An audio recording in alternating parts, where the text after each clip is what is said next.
Now, networking is not working for many people. It doesn't mean that you're trying to be unsuccessful. It may mean that you, like me, and like so many of us, have suffered the collective amnesia that COVID gave us because many of us forgot how to do one-to-one meetings. And some generations, some of the younger ones, actually kind of skipped out on a whole genre and whole time when they could have learnt those skills. But luckily, my guest today has written a book about networking and how you can do it successfully. He's also going to tell us one of the things that you need to think about to make sure that after the networking that you've got someone to know, like, and trust you. We're joined by Michael Forman today, who is the author of a new book called Networking Unleashed. Michael, welcome to the show. Thank you very much for having me. I'm glad to be here. We're glad to go all the way to Cumming, Georgia. That's where you are. And I'm Yes. over here in Wiltshire in the UK. So quite a long way away. But the whole point about networking is, of course, that we feel very close together. So what has gone wrong with networking, Michael, and how are you helping to fix it? Well, gone wrong. I wouldn't say things went wrong, but ever since the pandemic, people lost themselves. They forgot how to talk with one another, how to communicate. That one to one, that human feeling, that touch, is gone and forgotten, and it's so important when it comes to networking. And it goes a long way. Once you've done networking um, properly, and then you'll see what you've done properly. There's a huge difference. You talk about properly and not properly, Michael. Yeah, Let's start off, first of all, shall we, by looking at some of the not properly. Let's talk about two or three things that, in your experience, people just get wrong. They just turn up and make a complete, as we would say, pig's ear of it. okay. Well, listen, the first is very obvious, okay? Because when you walk up to somebody, when you're introducing yourself or being introduced, look at the person in the eyes. Look at the person in the eyes and shake their hand firmly, not like a dead fish. Shake their hand, look them in the eye, and be present. Okay? That means that you take this cell phone and you turn it off, put it away, do what you have to do. You are there to listen to the other person. Okay? So I just told you all the wrong things and I told you all the correct things at the same time. Okay? So it's very simple. Well, it's simple, but if it was that simple, you wouldn't need to write a whole book on it. So there's plainly True. more subtlety to it than that. Why don't you take us through the sequence, Michael, of working a room, if you like? You go to a conference or a trade show. We call it working the room. Correct. Why don't we frame it from you go to the reception and you pick up your business card and you're about to go into the conference. Talk us through what would be a professional's approach to networking for that conference. Okay, well, first things first, remember your business cards. Okay, so many people forget their business cards. Now, treat your business cards like they're money. Okay, don't just hand them out. So when you're walking up to a table, let's say you walked into the conference and you saw a table with four people, you're going to walk up. Okay, now you don't walk up, immediately start talking. That then you lost. Okay, you're going to walk up to the table, hear the conversation, listen to the conversation. Don't just hear what they're saying, listen to what they're saying. If the conversation is something that you can put forth put your foot forth and say and add something worthy of adding, then do it. If it's not the right conversation, then very politely bow out and move on. Now, I say it with the business cards are important, but I was at a networking event and I was at a table with 4 or 5 people, and we were having a good talk. And a guy walked up with his business cards in hand, handed out his business cards to everybody, and say, "Look, Joe Schmo. I really want to meet every single one of you. Let me have all of your business cards, and I'll contact you afterwards, and we'll do lunch."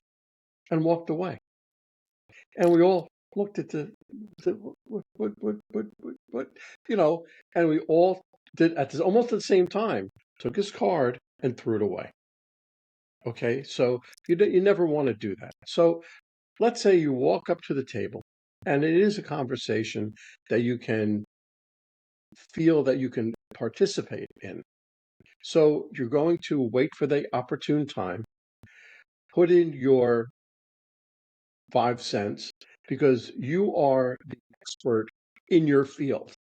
Okay, you go in as the expert. So the trick is that you want to say something. This is like your 30-second elevator speech. You say something so that somebody responds to you. Well, what about that? How is that? What is that? You know, and then you begin talking. So when you see that there's 1 or 2 people that are very interested in what you are saying, then you automatically turn around and say, "Oh, what do you do?" "Well, I do this or this or this." "Well, really, tell me a little bit more about it." So they're talking. You're building that rapport, and you're keeping in the back of your mind a word, form, FORM, because that is the basis of you building up the rapport. It's family, occupation, recreation, and message that you're trying to find a link of anything you can to go onto the same level as them or her. And you let them talk. The more they talk, the more their barriers are coming down. Okay, so remember, they have to know you, like you, and trust you, then they will do business with you. And without the first three, the fourth isn't going to come around. So let's say that you made this great connection, all right, and you're trying to, and listen, I was a little league coach for 16 years. I was an umpire. I really got basketball, football, I coached it all. And I try to bring them out onto that level.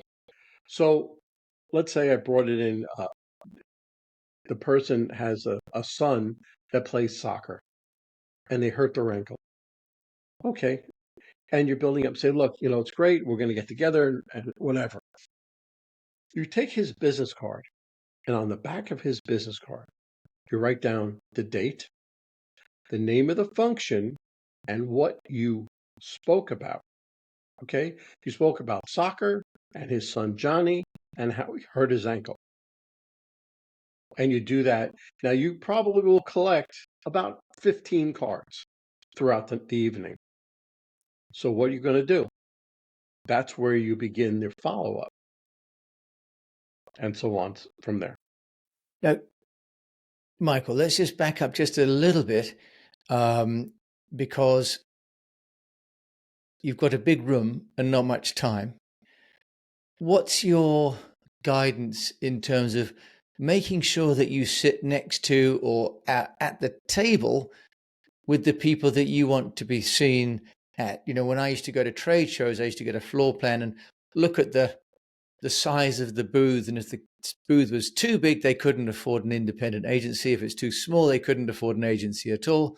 So I used to go for the mid-size trade show booths, for example, right?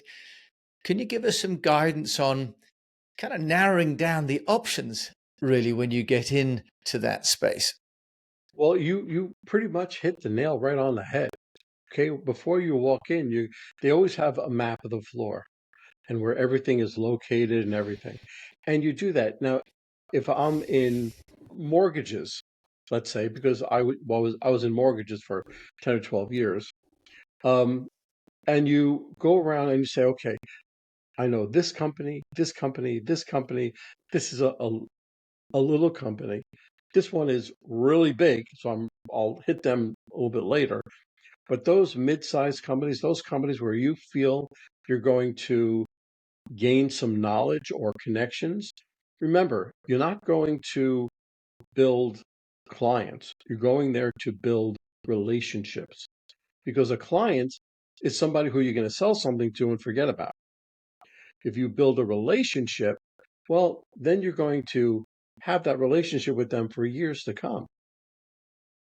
So you have to go around and you have to do a little homework. Listen, if networking was easy, everybody would be doing it properly, and I wouldn't have to do this. Well, I Okay, guess you'd be unemployed, wouldn't you, Michael? So, I'd be unemployed. what about sort of looking at what people wear and how they carry themselves, haircuts and so on? Because, for example, I lived in Asia for 25 years, and men's jewelry of choice was the watch. And you could kind of tell someone's pay grade by whether they had a Rolex or an Omega or an Audemars Piguet.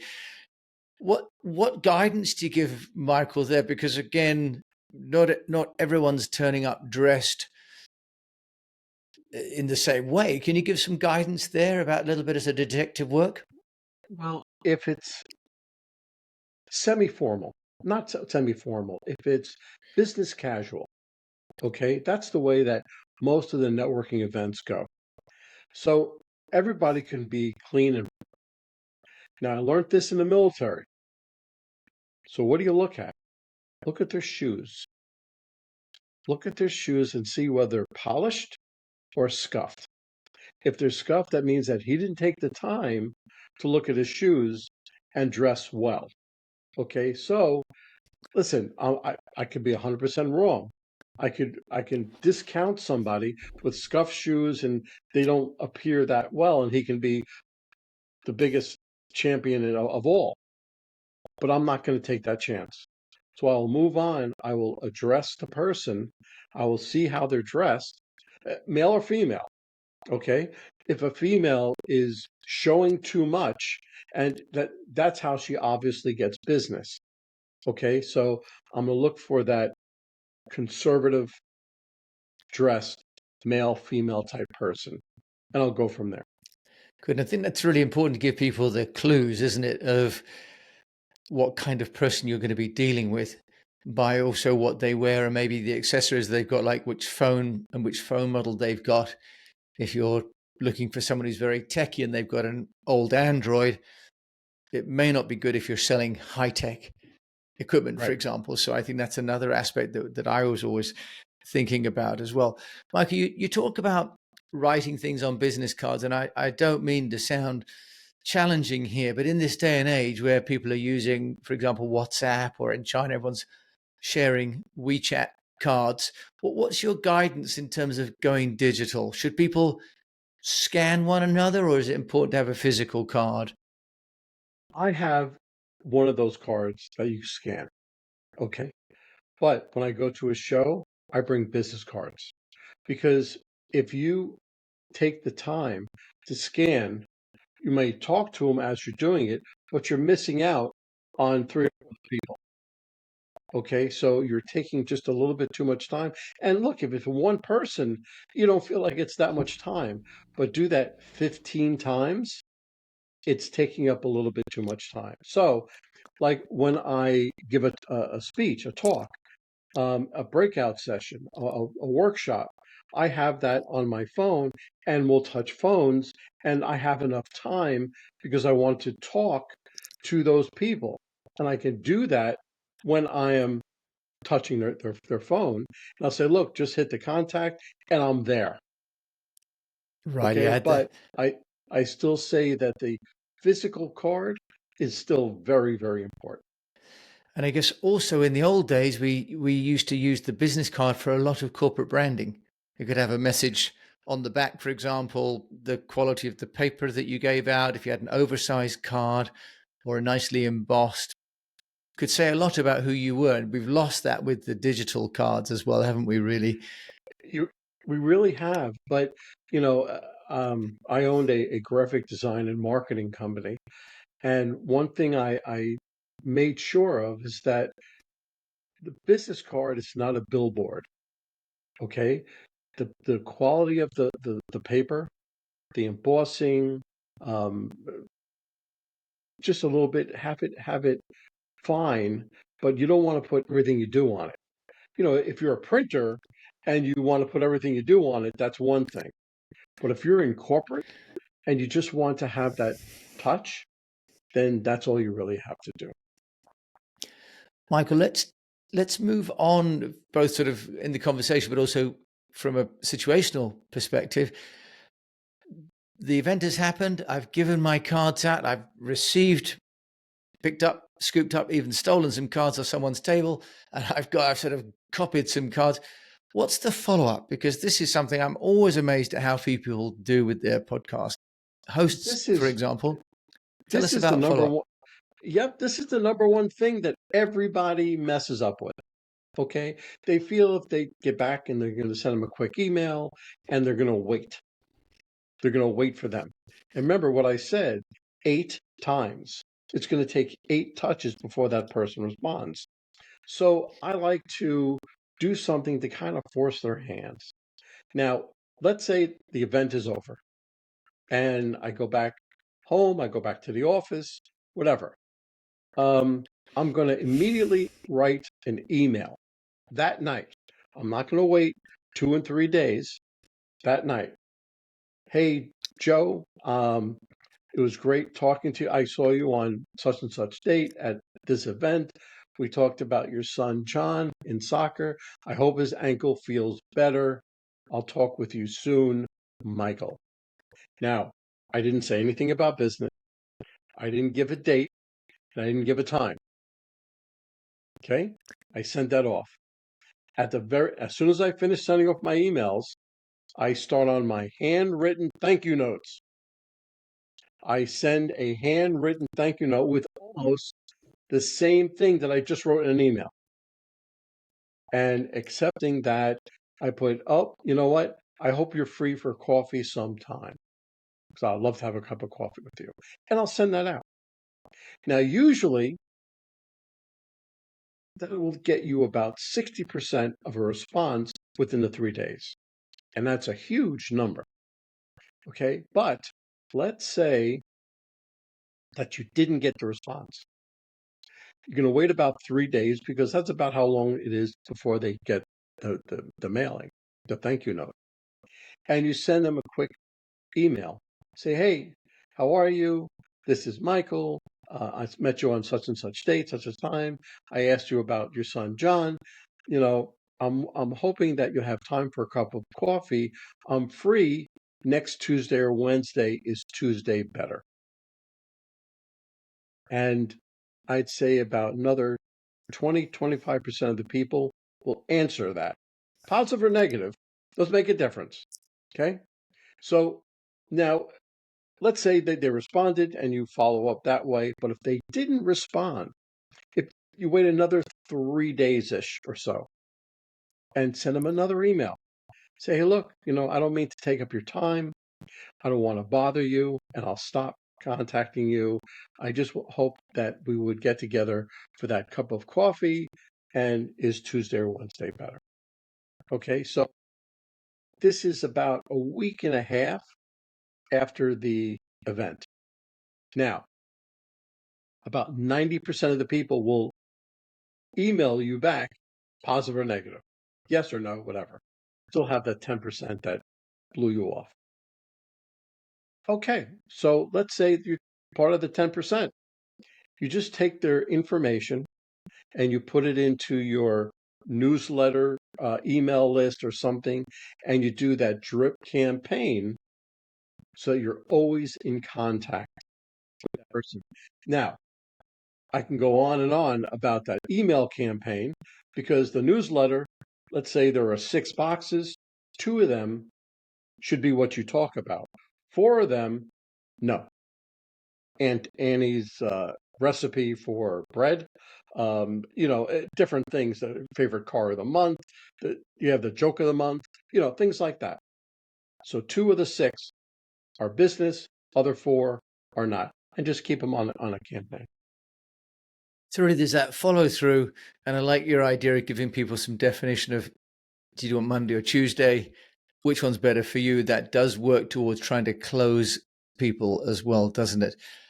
I Yes. did ask you at the beginning what other sort of big mistakes people make. Do you see any difference between cultures as well, Michael? Because many people are working not just in their local town. In fact, most people are working internationally, I think, these days, or certainly even across states or across parts of the country. Any guidance there on the differences that you've noticed between different parts? Even like Georgia must have kind of maybe some common elements to it. Well, you have to know your audience, and you have to see where you are, and you have to do that little bit of investigation of where you are. Now, I'm originally from New York, and I came down to Georgia about 6 years ago. And one thing that people had to do, they told me, slow down. Because I'm used to, okay, I was in mortgages up in New York, and I'm like, okay, this is the information, this is it, this is, okay, boom, want to do business? No, okay, I'm moving on. Okay, it's boom, boom, boom, let's go. Down in Georgia, first thing people said was slow down, slow what you're saying down, give some time. When I used to give a half hour for a meeting, I give an hour and a half in Georgia. Okay, it's very different. But Mm. listen, I'm about to do a workshop in Ohio um, about this very same thing. And I had to look at them, and it's rural Ohio. So I had to figure out exactly who it is that I'm talking to. When I did a breakout session in Texas, same thing, but it had to be handled a little differently. When I did the breakout session in New York, I knew I had to step up my game because they expected a little bit more. So it all depends on where. Really interesting, the differences, even just within the country. Well, the size of America, of course, is large. In the UK, we do have differences as well between people in the north and the south, and down where I am in the west. Very interesting, Michael Forman. We've got onto the stage where I'd love to know your sort of sense of what is your number one tip. I know that you've mentioned quite a few aspects there. If you've got a person and they just say, Michael, you're the guru. What's the one thing I really should get right when it comes to networking? What would that be? First of all, practice, practice, practice. Just like anything else, you're not going to be sensational that first networking event. But if you have to remember one thing, handwritten thank you notes, your follow up. Your follow up is so key to making the connection and building, because you can put all this work into it. If you don't follow up properly, why bother going in the first place? So that's And my I one thing. and I love that you think it should be handwritten, and therefore, do you think people should get sort of printed stationery then, and go old school? I no, you know what? So Michael's just reaching across for those people that are listening and not watching. Michael's All just right, lifting up okay. a very So nice. I I gave I spoke about handwritten thank you notes on a podcast last week, and this week he sent me a thank you note. Not it's just a printed thank you. That's it. And he wrote something very nice inside. It's a handwritten thank you note. It doesn't have to cost you a bundle. This is not something that is going to make or break you. But in my briefcase, I keep 50 unused thank you notes at all times because I don't know when I'll be handing it out. Michael, that is great, great advice. And speaking of handing out, one last piece of advice, Michael A. Forman in Coming Georgia. What about a podcast or a book that has inspired you, or even one that you might have written yourself that will inspire the rest of us? Well, listen, I hope to begin being a podcast host in a month or two. Okay. But if you, there's my book. My book is Networking Unleashed, Mastering the Art of Networking. And in there is from soup to nuts. Okay, it tells you exactly what I was talking about when you're first introduced to building the rapport, the following up, and then some. So it's all very concise. It's not a very big book. And you can get it by going to michaelaforman.com. On there, you'll see everything that I've done, podcasts that I've been on, and it's a contact form. So there's a contact form that you put your information in, and I will contact you within 24 hours. And right down there on the bottom, oh, there it is. Let's contact. It's very simple. I give the keynote, the breakout sessions, the workshops, one-on-one coaching, but I also offer virtual workshops. So it's all very, it's all right there. Michael A. Forman, and not to be confused, because I actually originally thought that the person coming onto the mic didn't look like a Michaela, because Michael's actually got the domain Michael A. Forman, and because I'm European, I actually thought I was expected to see Michaela Forman, which would have been quite an interesting moment. But it's Right. actually Michael A. Forman. I won't even go there. No, I think we don't want to go down. That's a different podcast altogether, and I'm sure not one that you're going to be doing either, Michael. But for anyone that's interested, it's michaelaforman.com, and you can see at the bottom there are the contact details.